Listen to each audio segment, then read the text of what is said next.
Hello student, आप सब कैसे हैं। मैं आशा करता हूं कि आप सब अच्छे होंगे। आज हम देखेंगे क्लास 10th चित्रकला का पेपर देखेंगे। आपको यूपी बोर्ड में ऐसे ही चित्रकला का पेपर मिलेगा। यह सन 2023 का यूपी बोर्ड का चित्रकला का पेपर है। ऐसे ही पूरा आपको मिलेगा। आज हम आपको बताएंगे इस चित्रकला के पेपर में कि आपको कौन सा क्वेश्चन कितने नंबर का है और किसमें क्या क्या बनाना है। आपको हम आज पूरा बताएंगे टॉपिक टू टॉपिक। अगर आप अभी नए हो तो हमारे इस चैनल को सब्सक्राइब कर लीजिए, जिससे कि हम कोई भी वीडियो डालें कि आपके पास नोटिफिकेशन पहुंच जाए। अब हम शुरू करते हैं। तो यहाँ पर आप अपना सबसे पहले अनुक्रमांक मतलब रोल नंबर भर लीजिएगा। यहाँ पर आप अपना नाम लिख लीजिएगा। ये सन 2023 की चित्रकला का पेपर है। कौन से कोड का है? तो 830 और ER कोड का पेपर है, जिसमें 3 घंटा 15 मिनट का समय होता है और पूर्णांक जो होता है वो 70 का होता है।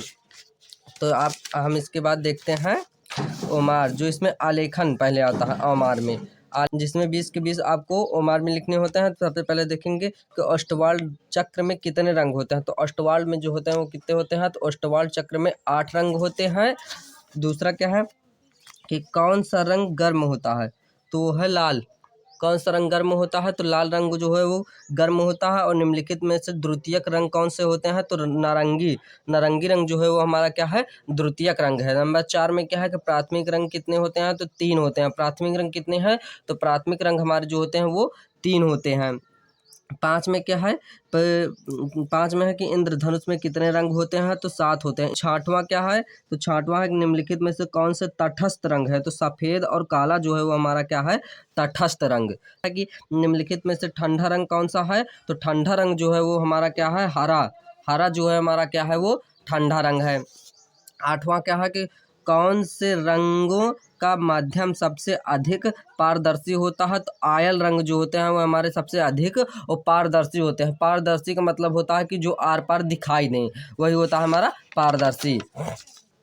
अब हम देखेंगे नौवां क्या कह रहा है कि किस नंबर की पेंसिल की लाइन डार्क होती है? तो 2H नंबर की पेंसिल की लाइन जो होती है वो हमारी क्या होती है? डार्क होती है। और लाल 10वां है कि लाल में नीले रंग मिलाने से कौन सा रंग बनेगा? तो बैगनी बनेगा। कौन सा बनेगा? तो बैगनी बनेगा। 11 है कि पीला और नीला रंग मिलाने से कौन सा रंग बनेगा? तो हरा बनेगा। पीला और नीला रंग जब मिलाएंगे तो हमें हरा रंग प्राप्त होगा। और तटस्थ रंग कितने होते हैं? तटस्थ रंग जो होते हैं हमारे कितने होते हैं? 2। तटस्थ रंग कितने होते हैं? तो तटस्थ रंग हमारे जो होते हैं वो 2 होते हैं। किस बनती है? किस नंबर के ब्रश से बारीक लाइन बनती है? तो 6 नंबर के ब्रश से बारीक लाइन बनती है। और 14 बिना ब्रश की सहायता से कौन सा रंग लगाया जाता है? तो तैल रंग जो होता है वो बिना ब्रश की सहायता से लगाया जाता है। और 15 वाला क्या है कि द्वितीयक रंग कितने होते हैं? तो 3 होते हैं हमारे। द्वितीयक रंग कितने होते हैं? तो द्वितीयक रंग जो है हमारे 3 होते हैं। और 16 वाला है का विरोधी रंग कौन सा है? तो काला होता है। सफ़ेद का विरोधी रंग कौन सा है? तो काला होता है। अब हम देखेंगे 17 क्या है? 17 है कला शब्द किस भाषा का है? तो संस्कृत भाषा का है। किस भाषा का है कला? तो कला शब्द जो है हमारा वो संस्कृत भाषा का है। अब देखेंगे हम 18 के निम्नलिखित में से कौन प्राथमिक रंग है? तो लाल जो है हमारा वो है क्या? प्राथमिक रंग। अब 19 देखें। 19 में क्या है? किस नंबर की पेंसिल से खींची गई लाइन हल्की होती है? तो वो होती है 2H। किस नंबर की पेंसिल से खींची गई लाइन हल्की होती है? हल्की होती है तो कौन सा है? 2H होता है। 2H। 20 वाला क्या है? लाल में हरा रंग मिलाने से कौन सा रंग बनेगा? तो नारंगी बनेगा। कौन सा बनेगा? तो नारंगी बनेगा। अब यहीं पर हमारे 20 के 20 बहुविकल्पीय कंप्लीट होते हैं। आपको ये पूरे के पूरे ओमार में करना है। अब यहीं से ये आता है एक और में होता है। और में होता है अथवा। और मतलब अथवा होता है। यहाँ पर होता है प्रावैधिक कला। तो प्रावैधिक कला आपको नहीं करना है, क्योंकि प्रावैधिक कला में जो होता है वो क्या होता है? ये सब मैथ से जैसे रिलेटिव क्वेश्चन होते हैं प्रावैधिक कला में। इसमें भी 20 ओमार होते हैं प्रावैधिक कला में। तो जिसको प्रावैधिक कला है वो प्रावैधिक कला कीजिए, नहीं तो अधिकतर आप लोग यही वाला आलेखन वाला करिएगा, प्रावैधिक नहीं करिएगा, ये कठिन होता है। कहीं से ये प्रावैधिक सब चल रहा है। अब हम आगे देखते हैं। ये सब आपको छोड़ देना है प्रावैधिक वाला, सिर्फ आलेखन करना है बस 20 के 20। अब फिर यहाँ से आता है खंड खा। आपको इसको जो कॉपी मिलेगी उसमें करना था। अभी वो 20 के 20 वहाँ से करने थे आपको कहाँ पर? तो ओमार में करने थे। अब यहाँ खंड खा से आपको करना है कॉपी में।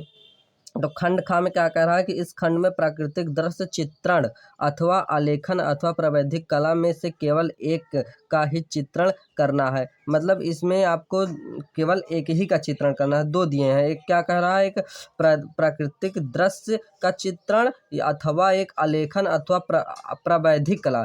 तीन दिए हैं, एक हो गया ये और एक हो गया ये और एक हो गया ये। इन तीनों में से आपको एक करना है, जहाँ जो करना है वो कितने नंबर का है, तो 30 नंबर का है। तो प्राकृतिक दृश्य चित्रण क्या कह रहा है कि दिए गए ड्राइंग शीट पर 20 सेमी इंटू 18 सेमी की आयत में उषाकालीन ग्रामीण दृश्य चित्रण कीजिए। आपके चित्रण में झोपड़ियों के पीछे छोटे बड़े पेड़, आकाश में पक्षी उड़ते, पेड़ों के पीछे उगता सूरज दिखा रहा हो। प्रातःकालीन सैर का आनंद लेने नदी की ओर जाता एक व्यक्ति। चित्रांकन में जल रंग या पेस्टल रंग का प्रयोग करें। चित्रांकन करते समय निम्नलिखित बातों का ध्यान दें।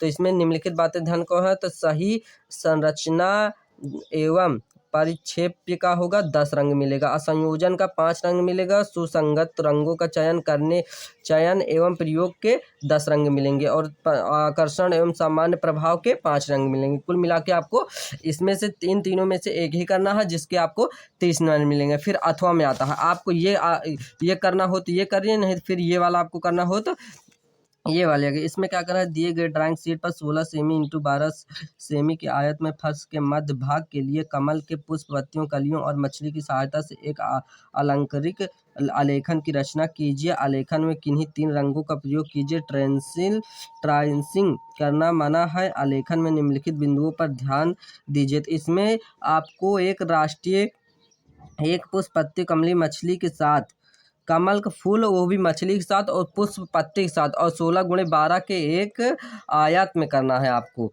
ये भी 30 नंबर का है। आप जहाँ ये वाला करिए, जहाँ ये वाला करिए। अब इसके बाद आता है फिर एक अथवा में होगा जो होता है प्रावैधिक कला। तो आपको ये नहीं करना, क्योंकि प्रावैधिक कला में त्रिभुज का निर्माण, रचना, यही सब होगा। तो आपको प्रावैधिक कला हमने बताया कि छोड़ देना, सिर्फ आपको यही स्मृति वाला पूरा करना है। फिर उसके बाद फिर आपको बनाना है, आता है खंडगा। खंडगा में फिर आता है आपको यहाँ पर होंगे 20 नंबर के क्वेश्चन, 20 मिलेंगे खंडवा से। इसमें 2 क्वेश्चन होंगे। पहला में क्या कह रहा है कि देखा, इस प्रश्न के 2 भाग हैं, का तथा खा है, तो दोनों ही भागों के चित्रण बनाना अनिवार्य है।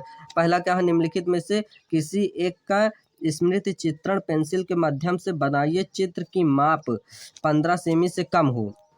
मतलब इसमें से किसी एक का बनाना है, वो भी पेंसिल से बनाना है, इसमें रंग का प्रयोग नहीं करना है। तो अथवा में क्या दिया गया है कि गुलदस्ता, गोंददानी और रॉकेट एवं शटल कॉक। आप इन तीनों में से कोई एक ही बनाना है, वो भी इसमें पेंसिल से बनाना है। इसमें आपको इन तीनों में से एक ही बनाना है, वो भी पेंसिल से बनाना है, और इसमें कलर का प्रयोग नहीं करना है, और इसमें से एक ही करना है, वो भी 10 नंबर का होता है। का में है। और फिर यहीं पर होगा आपका खा में क्या कह रहा है कि निम्नलिखित में से किसी एक का स्मृति चित्रण पेंसिल द्वारा कीजिए। चित्र 15 सेमी से कम ना हो। चित्र में निम्नलिखित बिंदुओं पर ध्यान दें। तो क्या है, रेखा के 4 अंक हैं और आकृति की अनुरूपता के 6 अंक हैं। और इसमें क्या है, ए में है 2 टमाटर बनाना है, और या 2 टमाटर बनाइए, या बैगन बनाइए, या केतली। इन तीनों में से भी आपको एक ही बनाना है। जहाँ टमाटर बनाइए, बैगन बनाइए या केतली, इन तीनों में से एक ही बनाना है। ये भी 10 नंबर के हैं। आपको एक 10 नंबर का ये इन तीनों में से एक बना लेना है, वो भी पेंसिल से भी बनाना है। इसमें भी आपको 10 नंबर मिलेंगे, और 10 नंबर आपको इसमें भी मिलेंगे। 10 नंबर आपको इस वाले क्वेश्चन में भी मिलेंगे। तो ये दोनों आपके 10-10 नंबर के हैं, तो 20 नंबर इसके हो गए, और 30 नंबर आपके यहाँ के ये वाले हो गए। 30 नंबर आपके ये वाले हो गए। इसमें से आपको प्रावैधिक कला छोड़ देनी है, प्रावैधिक कला नहीं करनी, क्योंकि वो भी अथवा में होता है। तो आपके 30 नंबर ये हो गए, और 30 नंबर 30 के ये हो गया, 20 के वो 30, 20, 50 का आपका ये कॉपी में करने वाला हो गया, और 20 का आपका उमार में हो गया। तो 50-20 हमारा यह पेपर कंप्लीट होता है। अगर आपको हमारा यह पेपर अच्छा लगा हो तो आप हमारे इस चैनल को लाइक, सब्सक्राइब तथा अपने दोस्तों को भी शेयर कर दीजिए।